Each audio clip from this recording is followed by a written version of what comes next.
Student, स्वागत है आप सभी का आपके अपने इस यूट्यूब चैनल पे, जहां आपको वेस्ट बंगाल बोर्ड से रिलेटेड वीडियोस मिलती रहेगी।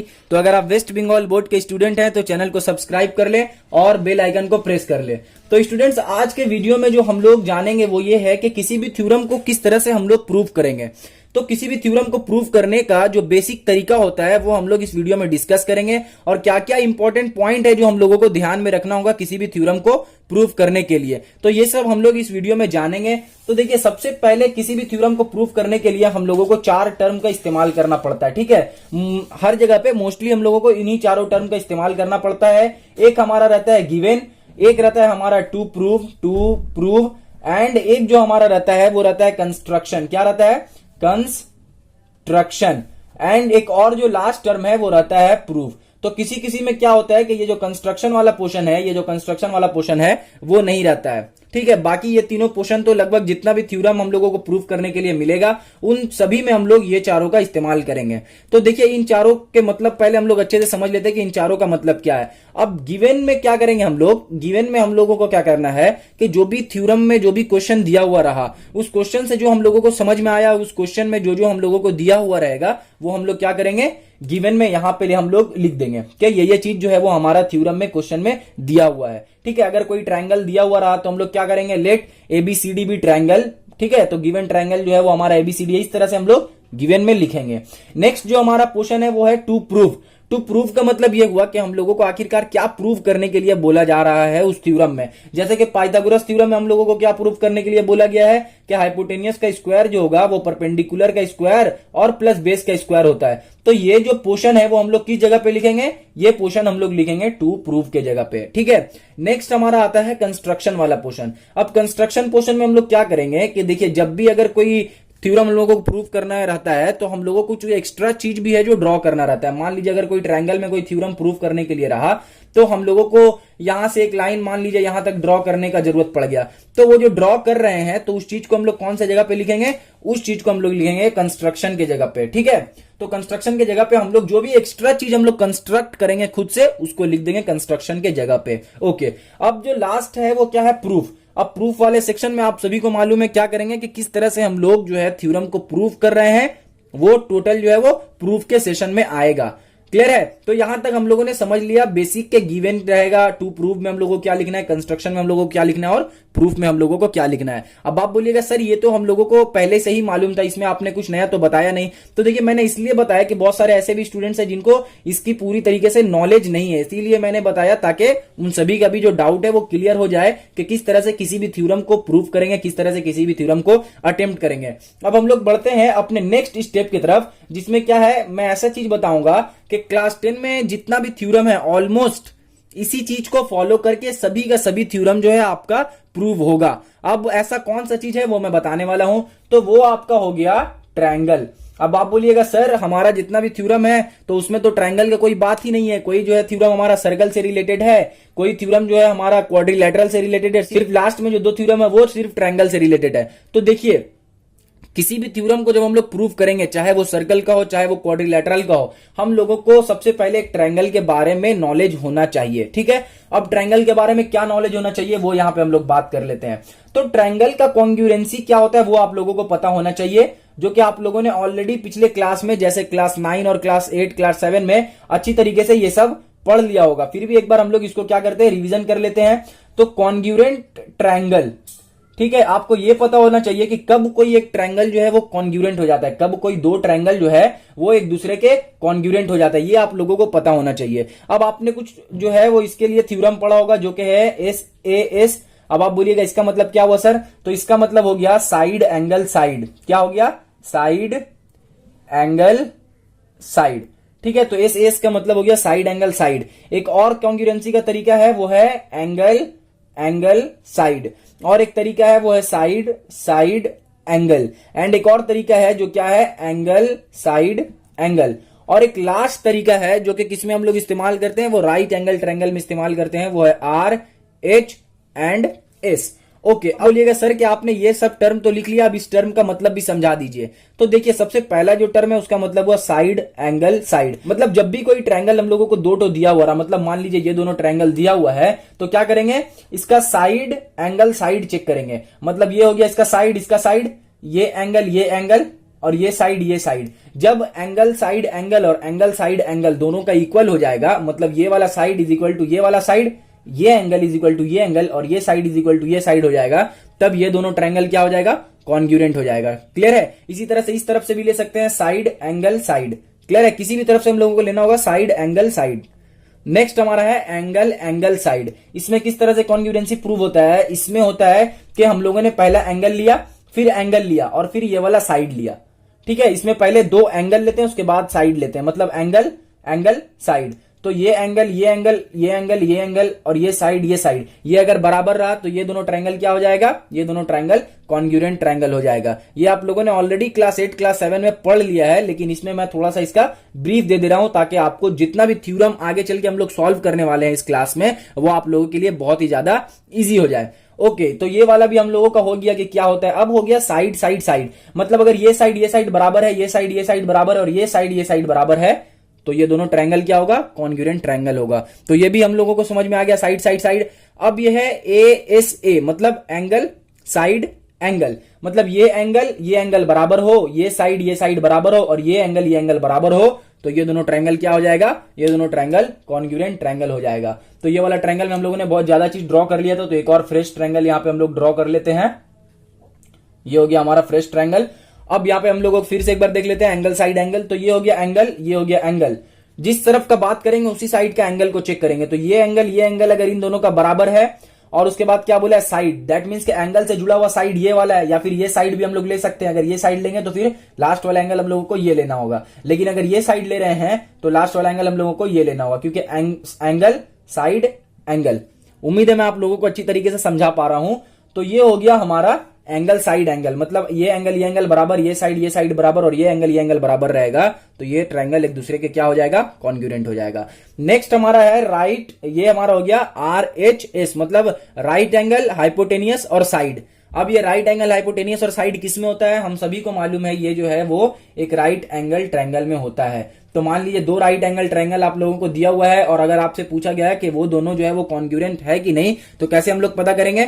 सबसे पहले हम लोग राइट एंगल, तो ये हो गया राइट एंगल और ये हो गया राइट एंगल, तो इन दोनों का राइट एंगल सिमिलर है कि नहीं वो देखेंगे, तो वो तो सिमिलर रहता ही है। नेक्स्ट हमारा है हाइपोटेनियस, तो दोनों का हाइपोटेनियस का लेंथ सेम है कि नहीं वो हम लोगों को यहाँ पे चेक करना होगा। अब हाइपोटेनियस जब दोनों का सेम हो गया तब क्या करेंगे, कोई भी एक साइड हम लोग चेक कर लेंगे कि वो दोनों का सेम है कि नहीं। अगर ये तीनों चीज अगर दोनों में सेम रहा, दोनों ट्रायंगल में ये तीनों चीज अगर सेम हो गया, तो क्या होगा, दोनों ट्रायंगल जो है राइट एंगल ट्रायंगल एक दूसरे के कॉन्ग्रुएंट हो जाएगा।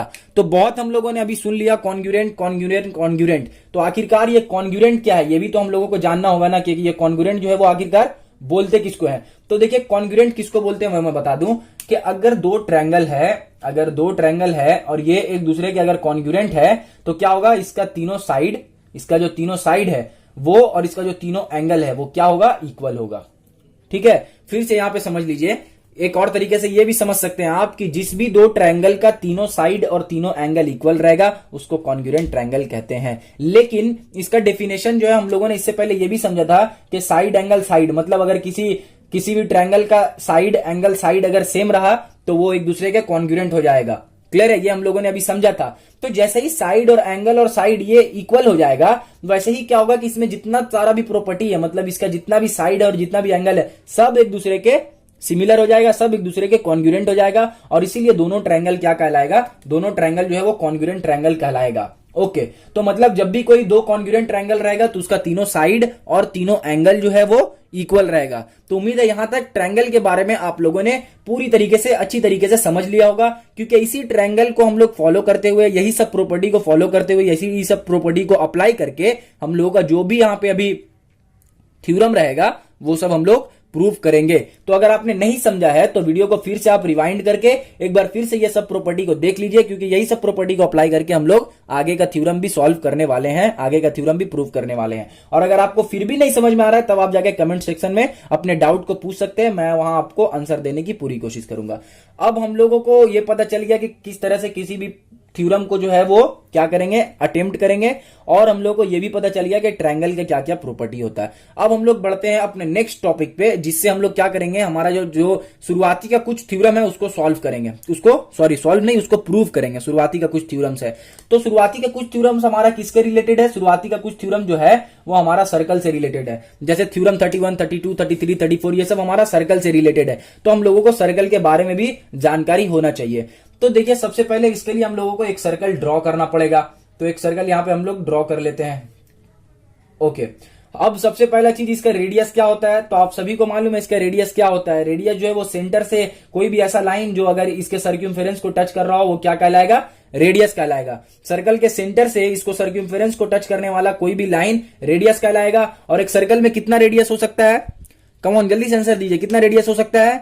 किसी भी सर्कल में इन्फिनिटी रेडियस हो सकता है, ये रेडियस हम कहीं पे भी ड्रॉ कर सकते हैं, तो अनलिमिटेड इसमें रेडियस है, इन्फिनिटी रेडियस है। इसी तरह से डायमीटर किसको बोलेंगे, अगर इसी वाले रेडियस को हम लोग डबल कर दें, मतलब ये लाइन यहां तक लेके चले जाएं, तो क्या हो जाएगा, हमारा डायमीटर हो जाएगा। ओके, तो डायमीटर का मतलब क्या हो गया कि कोई भी एक स्ट्रेट लाइन सर्कल के अंदर में, कोई भी एक स्ट्रेट लाइन जो सर्क्यूमफेरेंस को दो पॉइंट पे टच कर रहा हो और वो सेंटर पॉइंट से पास कर रहा हो, उसको क्या बोलेंगे, डायमीटर। डायमीटर का मतलब हो गया ऐसा स्ट्रेट लाइन, सर्कल में एक ऐसा स्ट्रेट लाइन जो कहां से पास कर रहा हो, सेंटर से पास कर रहा हो, और उसका दोनों एंड जो है वो सर्कल के सर्क्यूमफेरेंस को टच कर रहा हो। अब हम लोग सर्क्यूमफेरेंस बहुत सुन रहे हैं, तो ये सर्क्यूमफेरेंस क्या है वो हम लोगों को जान लेना चाहिए।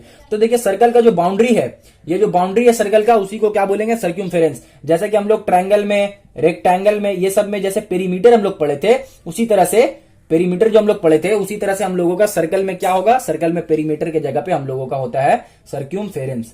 ठीक है, इसको आप लोग समझिए सर्क्यूमफेरेंस क्या होता है। ओके, अब नेक्स्ट जो हम लोगों का पॉइंट है वो है कॉर्ड। कॉर्ड से रिगार्डिंग में हम लोग बहुत सारा डील करने वाले हैं, ये थ्योरम को प्रूव करेंगे जब, तो कॉर्ड के रिगार्डिंग में बहुत सारा हम लोग डील करेंगे। तो देखिए कॉर्ड का मतलब क्या हुआ वो हम लोग यहाँ पे समझ लेते हैं। तो कॉर्ड का मतलब हो गया कोई भी एक ऐसा लाइन जो कि हमारे सर्कल को दो हिस्से में डिवाइड कर दे। अब जैसे ये हमारा एक सर्कल है, ये एक लाइन यहां पे ड्रॉ हो गया, जैसे ही लाइन ड्रॉ हुआ तो सर्कल को क्या किया, दो सेगमेंट में डिवाइड कर दिया। सर्कल को क्या किया, दो सेगमेंट में डिवाइड कर दिया। तो ये सर्कल को जब दो सेगमेंट में डिवाइड कर देगा कोई भी एक लाइन, तो उसको क्या कहेंगे, कॉर्ड। अब आपके मन में सवाल उठता होगा कि भैया ये जो डायमीटर है वो भी तो सर्कल को दो पार्ट में डिवाइड कर दे रहा है, तो क्या डायमीटर भी कॉर्ड है। तो आपका जो क्वेश्चन है वो बहुत ही ज्यादा राइट है, और उसका आंसर भी आपने सही दिया कि जो डायमीटर है वो क्या होगा, कॉर्ड कहलाएगा। तो diameter is the greatest chord, मतलब diameter is the largest chord of a circle. किसी भी सर्कल का लार्जेस्ट पॉसिबल कॉर्ड क्या होगा, लार्जेस्ट पॉसिबल कॉर्ड डायमीटर होगा। और डायमीटर एक सर्कल में कितना सारा हो सकता है, एक सर्कल में डायमीटर कितना पीस हो सकता है, तो एक सर्कल में जो डायमीटर होगा वो इन्फिनिटी हो सकता है, उसका कोई भी लिमिट नहीं है। हम ये डायमीटर को कभी किधर भी हम ड्रॉ कर सकते हैं, इधर इधर इधर, तो इन्फिनिटी नंबर्स ऑफ डायमीटर हो सकता है कोई भी सर्कल में। और डायमीटर जो है वो कॉर्ड कहलाता है, लेकिन डायमीटर जो है वो कॉर्ड कहलाएगा, लेकिन हर कॉर्ड को हम लोग डायमीटर नहीं कह सकते हैं। जब कॉर्ड जो है वो लार्जेस्ट पॉसिबल कॉर्ड होगा तो उसको क्या कहेंगे, डायमीटर कहेंगे। अब अभी मैंने यहाँ पे एक वर्ड इस्तेमाल किया था, सेगमेंट। अब उस सेगमेंट का क्या मतलब हुआ, सेगमेंट का मतलब हो गया कि जब सर्कल को दो हिस्से में बांट देते तो हर हिस्सा सेगमेंट कहलाता है। अब यहाँ पे एक सर्कल है, इस सर्कल को अगर हम दो हिस्से में बांट दें तो ये हिस्सा भी एक सेगमेंट है और ये हिस्सा भी एक सेगमेंट है। लेकिन अब हम इन दोनों को सेगमेंट तो नहीं बोलेंगे, कुछ ना कुछ दोनों को अलग अलग नाम देना होगा जिससे हम लोग अच्छी तरीके से समझ पाएंगे। तो नाम देने के लिए जो सेगमेंट हमारा बड़ा रहेगा, जब भी अगर कॉर्ड दो को डिवाइड करेगा आपस में डायमीटर को छोड़ के, तो क्या होगा हमारा, जब भी हमारा एक कॉर्ड जो है वो सर्कल को दो हिस्से में डिवाइड करेगा, अगर वो डायमीटर नहीं रहा तो हमारा जो डिवाइड वाला पोर्शन है वो एक दूसरे के, एक छोटा होगा और एक बड़ा होगा। तो बड़ा वाला जो रहेगा उसको क्या बोलेंगे, उसको बोलेंगे मेजर सेगमेंट बोलेंगे। और जो छोटा वाला रहेगा उसको क्या बोलेंगे, जो छोटा वाला रहेगा उसको बोलेंगे माइनर सेगमेंट। क्या बोलेंगे, माइनर सेगमेंट। क्लियर है यहां तक, मेजर सेगमेंट क्या है, माइनर सेगमेंट क्या है। और यहां पे देखिए कि जब भी डायमीटर जब दो सेगमेंट में डिवाइड कर देगा तो वो क्या हो जाएगा, एक हो जाएगा सेमी सर्कल और दूसरा भी हो जाएगा हमारा सेमी सर्कल। क्लियर है।